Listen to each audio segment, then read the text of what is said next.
ಈ ಸಮಾರಂಭದಲ್ಲಿ ಮುಖ್ಯ ಅತಿಥಿಗಳಾಗಿ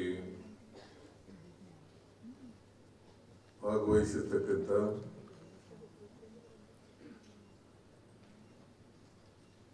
ಒಲಿಂಪಿಕ್ ಕ್ರೀಡಾ ಸಂಸ್ಥೆಯ ಅಧ್ಯಕ್ಷರು, ವಿಧಾನ ಪರಿಷತ್ತಿನ ಸದಸ್ಯರು ಆದಂಥ ಶ್ರೀ ಕೆ ಗೋವಿಂದರಾಜ್ ಅವರೇ, ಈ ಸಮಾರಂಭದ ಅಧ್ಯಕ್ಷತೆ ವಹಿಸಿರ್ತಕ್ಕಂಥ ಶಾಸಕರು ಆದಂಥ ರಿಜ್ವಾನ್ ಅರ್ಷದ್ ಅವರೇ, ಅನೂರು ಶಾಸಕರಾದಂಥ ಮಂಜುನಾಥ್ ಅವರೇ, ಕ್ರೀಡಾ ಇಲಾಖೆ ಪ್ರಧಾನ ಕಾರ್ಯದರ್ಶಿಗಳಾದಂಥ ನವೀನ್ ರಾಜ್ ಸಿಂಗ್ ಅವರೇ, ಆಯುಕ್ತರು ಕ್ರೀಡಾ ಇಲಾಖೆ ಇದರ ಶ್ರೀ ಚೇತನ್ ಕುಮಾರ್ ಅವರೇ, ಇಲ್ಲಿ ಭಾಗವಹಿಸಿರ್ತಕ್ಕಂಥ ಆತ್ಮೀಯ ಬಂಧು ಭಗಿನಿಯರೇ, ಎಲ್ಲ ಕ್ರೀಡಾಪಟುಗಳೇ, ಮಾಧ್ಯಮದ ಗೆಳೆಯರೇ,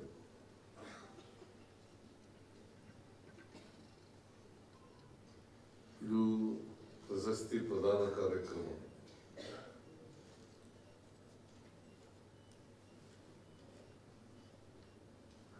ಉತ್ತರಾಖಂಡದಲ್ಲಿ ರಾಷ್ಟ್ರೀಯ ಕ್ರೀಡಾಕೂಟ ನೆರವೇರಿತು. 38ನೇ ರಾಷ್ಟ್ರೀಯ ಕ್ರೀಡಾಕೂಟ ನಮ್ಮ ರಾಜ್ಯದಿಂದ ಬಹಳ ಜನ ಕ್ರೀಡಾಪಟುಗಳು ಆ ಕ್ರೀಡಾಕೂಟದಲ್ಲಿ ಭಾಗವಹಿಸಿದರು. ಬಹಳ ಸಂತೋಷದ ವಿಚಾರ ಏನು ಅಂತಂದ್ರೆ, ಇಡೀ ದೇಶದಲ್ಲಿ ರಾಷ್ಟ್ರೀಯ ಕ್ರೀಡಾಕೂಟ ಆಗಿರೋದ್ರಿಂದ ನಮ್ಮ ಕ್ರೀಡಾಪಟುಗಳು ನಮ್ಮ ರಾಜ್ಯಕ್ಕೆ ಕೀರ್ತಿಯನ್ನು ತಂದಿದ್ದಾರೆ. ನಾವು 5ನೇ ಸ್ಥಾನವನ್ನು ಗಳಿಸಿದ್ದೇವೆ.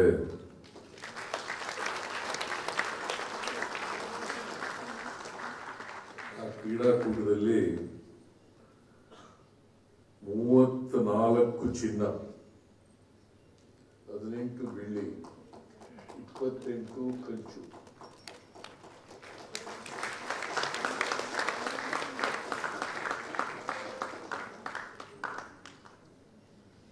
ಅವರು ನಾವೆಲ್ಲರೂ ಕೂಡ ಹೆಮ್ಮೆ ಪಡ್ತಕ್ಕಂಥ ವಿಚಾರ ಅಂತೇಳಿ ನಾವು ಭಾವಿಸ್ಕೊಂಡಿದ್ದೇವೆ.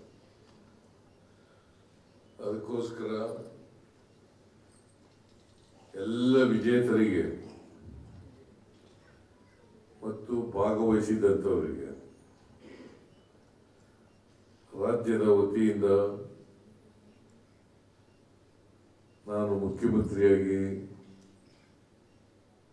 ಅವರೆಲ್ಲರಿಗೂ ಕೂಡ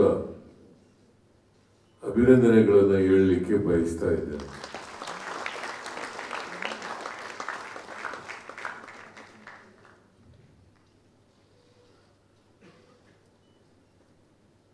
ನಾನು ಮುಂದಿನ ಕ್ರೀಡಾಕೂಟದಲ್ಲಿ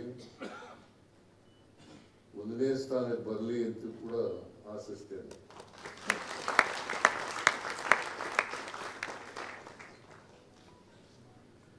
ಎರಡು 2015ರಲ್ಲಿ ನಾನು ಮುಖ್ಯಮಂತ್ರಿ ಆಗಿದ್ದ ಸಂದರ್ಭದಲ್ಲಿ ನಾನು ಇದೇ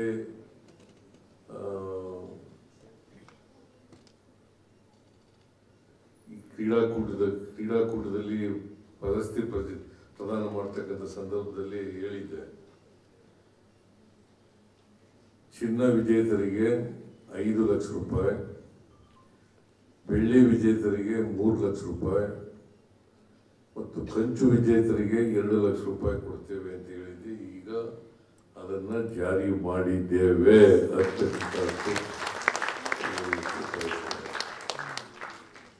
ಒಲಿಂಪಿಕ್ ಸಂಸ್ಥೆಯವರು ಒಲಿಂಪಿಕ್ ಸಂಸ್ಥೆಯ ಅಧ್ಯಕ್ಷರಾದಂಥ ಗೋವಿಂದರಾಜು ಅವರು ಚಿನ್ನ ಗೆದ್ದವರಿಗೆ 7 ಲಕ್ಷ ಮಾಡಬೇಕು, ಬೆಳ್ಳಿ ಗೆದ್ದವರಿಗೆ 5 ಲಕ್ಷ ಮಾಡಬೇಕು ಮತ್ತು ಕಂಚು ಗೆದ್ದವರಿಗೆ 3 ಲಕ್ಷ ಮಾಡಬೇಕು ಅಂತ ಹೇಳಿದ್ದಾರೆ. ಮುಂದಿನ ಬಾರಿಯಿಂದ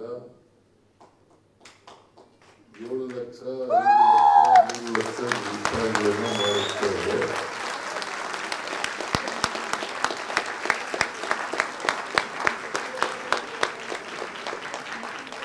ಮಹಾರಾಷ್ಟ್ರ ರಾಜ್ಯದಲ್ಲಿ ಇದೆ.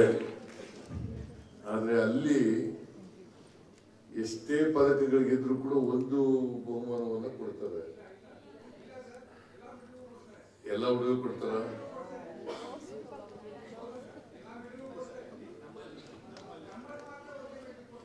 ಇನ್ಮೇಲೆ ಎಲ್ರಿಗೂ ಕೂಡ ಕೊಡ್ತೀವಿ.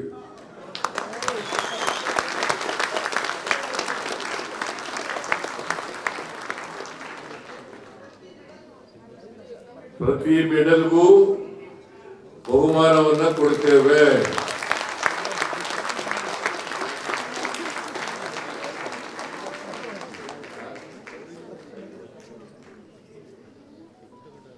ಆಮೇಲೆ ಕೋಚ್ಗಳಿಗೆ, ಮ್ಯಾನೇಜರ್ಗಳಿಗೆ ಕೊಡ್ತಾ ಇಲ್ಲ, ಅವ್ರಿಗೂ ಕೊಡೋಣ.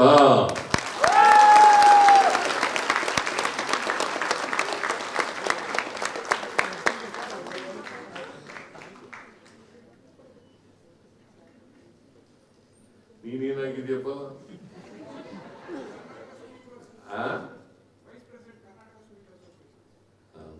Very good. ನಿನಗೆ ಖುಷಿ ಆಯ್ತದಲ್ಲ? ಎಲ್ಲ ಕ್ರೀಡಾಪಟುಗಳಿಗೂ ಖುಷಿ ಆಗ್ತದಲ್ಲ?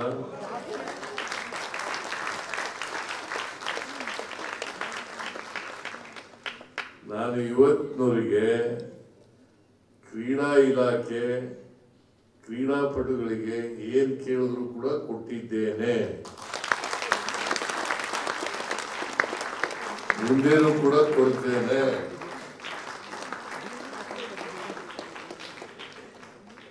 ಆಗ್ಬೋದಾ?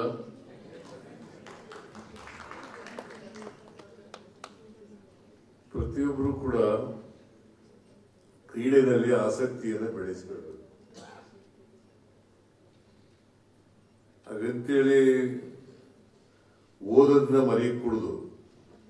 ಓದಬೇಕು, ಜೊತೆಗೆ ಕ್ರೀಡೆಯನ್ನು ಕೂಡ ಭಾಗವಹಿಸ್ತಕ್ಕಂಥ ಕೆಲಸವನ್ನು ಮಾಡಬೇಕು.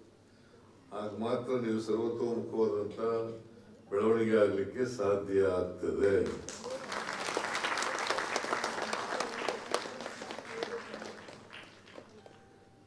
ನಮ್ಮ ಸರ್ಕಾರ ಎಲ್ಲ ರೀತಿಯ ಸಹಾಯವನ್ನ, ಸಹಕಾರವನ್ನ ಕೊಡುತ್ತದೆ ಅಂತಕ್ಕಂಥ ಮಾತುಗಳನ್ನ ಹೇಳಲಿಕ್ಕೆ ಬಯಸ್ತಾ ಇದ್ದೇನೆ.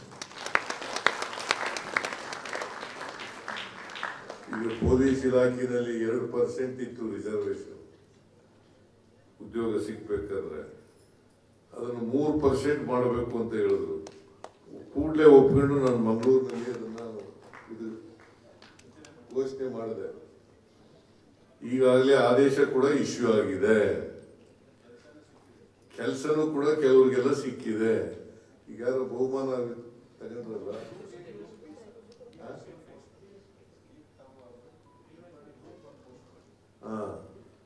ಗ್ರೂಪ್ 1 ಪೋಸ್ಟ್ DYSP ಸ್ಥಾನ ಸಿಕ್ಕಿರ್ತಕ್ಕಂಥದ್ದು. ಈಗ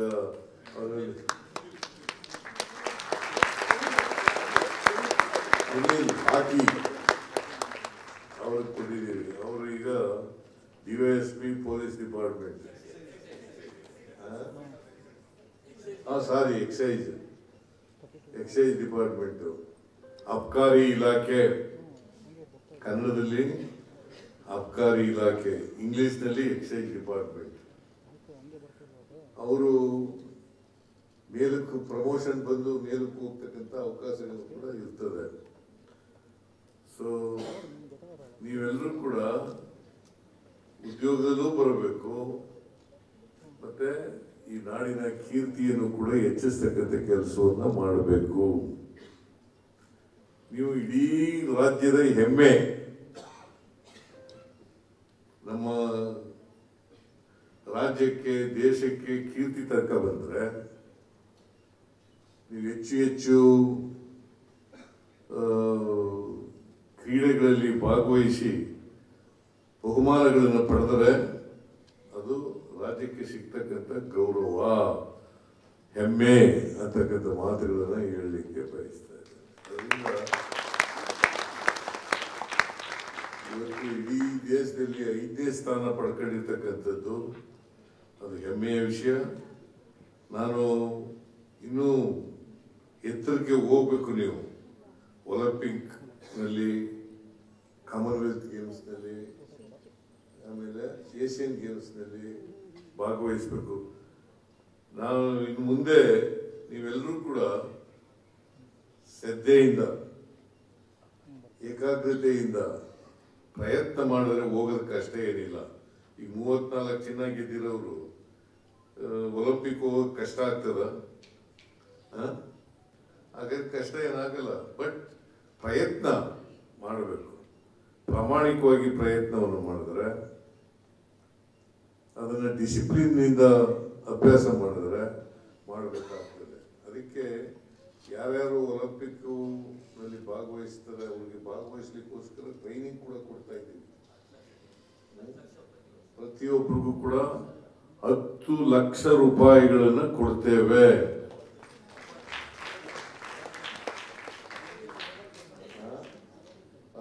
ಜನರಿಗೆ ಪ್ರತಿ ವರ್ಷ 60 ಜನರಿಗೆ, 60 ಕ್ರೀಡಾಪಟುಗಳಿಗೆ, ಅದು ಮಹಿಳೆಯರಿರ್ಬೋದು ಪುರುಷರಿರ್ಬೋದು, ಅವರೆಲ್ಲರಿಗೂ ಕೂಡ ಅವರಿಗೆ ತರಬೇತಿ ಕೊಡಲಿಕ್ಕೆ 10 ಲಕ್ಷ ರೂಪಾಯಿಗಳನ್ನು ಸರ್ಕಾರ ಕೊಡ್ತದೆ ಅಂತಕ್ಕಂಥ ಮಾತುಗಳನ್ನು ಹೇಳಲಿಕ್ಕೆ. ಆಮೇಲೆ ನಾನು ಕರ್ನಾಟಕದಲ್ಲಿ ಒಲಿಂಪಿಕ್ನಲ್ಲಿ ಗೆದ್ದರೆ, ಏಷ್ಯನ್ ಗೇಮ್ಸ್ನಲ್ಲಿ ಗೆದ್ದರೆ, ಮತ್ತೆ ಕಾಮನ್ವೆಲ್ತ್ ಗೇಮ್ಸ್ನಲ್ಲಿ ಗೆದ್ದರೆ ಬಹುಮಾನವನ್ನು ಕೂಡ ಘೋಷಣೆ ಮಾಡಿದ್ದೀನಿ. 5 ಕೋಟಿ, 5, 3, 2 ಒಲಿಂಪಿಕ್ನಲ್ಲಿ ಗೆದ್ದವರಿಗೆ, ಚಿನ್ನ ಗೆದ್ದವರಿಗೆ 5 ಕೋಟಿ, ಬೆಳ್ಳಿ ಗೆದ್ದವರಿಗೆ 3 ಕೋಟಿ, ಕಂಚು ಗೆದ್ದವರಿಗೆ 2 ಕೋಟಿ. ಅದಕ್ಕೆ ನಾನು ಇದನ್ನ ನಿಮಗೆ ಆಸೆ ತೋರಿಸ್ತಾ ಇಲ್ಲ.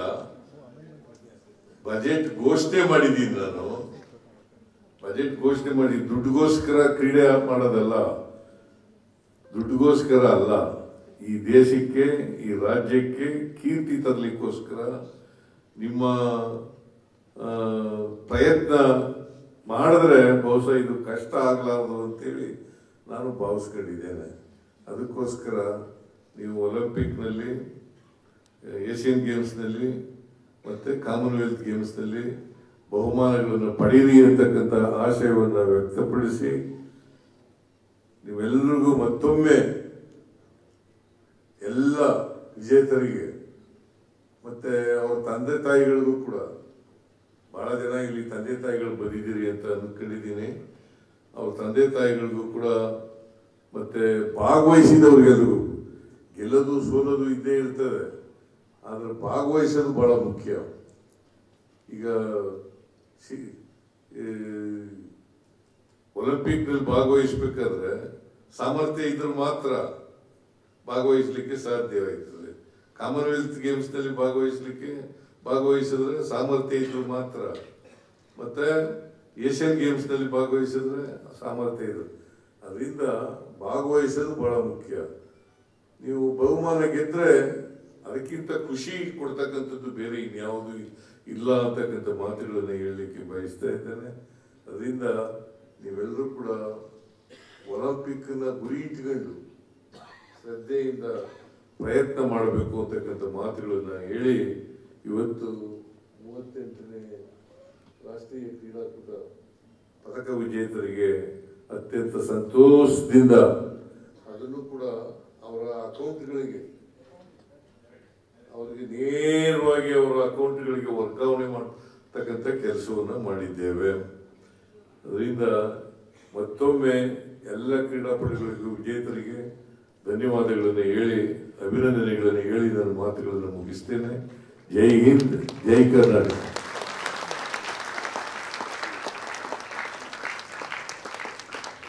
ಮುಖ್ಯಮಂತ್ರಿಗಳಿಗೆ ಧನ್ಯವಾದಗಳು.